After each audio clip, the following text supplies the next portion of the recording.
Selanjutnya, untuk nomor 26, tahapan respirasi seluler yang sesuai antara tempat dan hasilnya adalah, oke, yang satu di sini glikolisis terjadi di sitoplasma, itu benar. Ini maksudnya DO mungkin dekarboksilasi oksidatif ya, terjadi di mitokondria benar. Tapi glikolisis tidak menghasilkan CO2, kemudian dekarboksilasi oksidatif tidak menghasilkan H2O dan ATP. Di sini udah kalian bisa lihat ya, produknya ada apa aja. Siklus Krebs terjadi di sitoplasma itu salah, harusnya di mitokondria. Jadi kita langsung aja ya.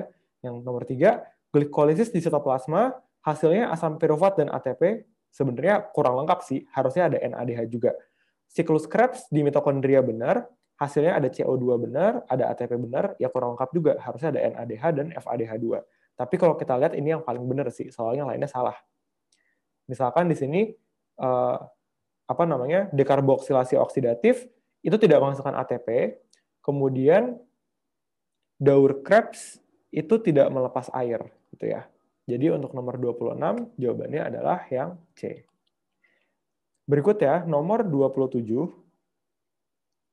Sebelum dan sesudah melakukan olahraga biasanya dilakukan pemanasan dan pendinginan dengan menarik napas dalam-dalam. Hal tersebut untuk mempersiapkan energi dan mengurangi rasa lelah. Rasa lelah tersebut disebabkan karena ketika kita berolahraga dengan keras, maka otot kita bisa merasakan lelah karena terjadi penumpukan asam laktat. Jawabannya adalah yang B.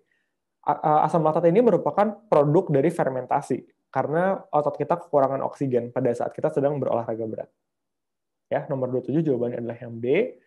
Nomor 28, bagian yang ditunjukkan oleh X dan Y adalah, di sini, kalian bisa lihat ya, kalau siklus Calvin itu kan tujuannya adalah untuk menghasilkan gula ya. Dalam hal ini adalah gula yang berkarbon 6. Dan menggunakan CO2.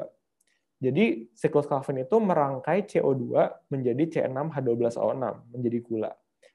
Di sini senyawa yang menangkap CO2 itu namanya adalah RUBP, ribulosa bifosfat. Lihat ya di sini ya.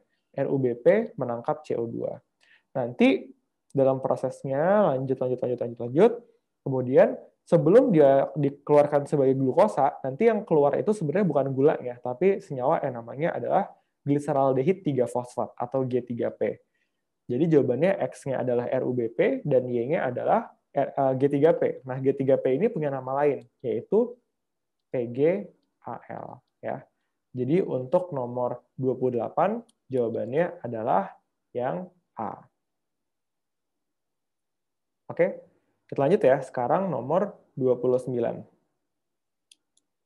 Untuk nomor 29, struktur DNA di bawah ini sepasang nukleotida dari rantai DNA ditunjukkan oleh nomor, kata kuncinya adalah sepasang nukleotida. Kalau sebuah nukleotida, cuma satu nukleotida ya, itu berarti sebuah gugus fosfat, gula pentosa, dan basa nitrogen.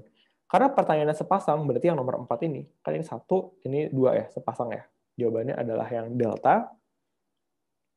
Untuk nomor 30, bila terjadi transkripsi, urutan basa pada RNA duta adalah, nah ini adalah DNA-nya. DNA-nya itu adalah ATG, GCT, GAG. Ini DNA-nya.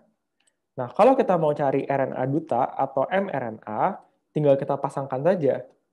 Adenin pasangannya adalah urasil, kalau timin pasangannya adenin, kalau guanin pasangannya adalah sitosin.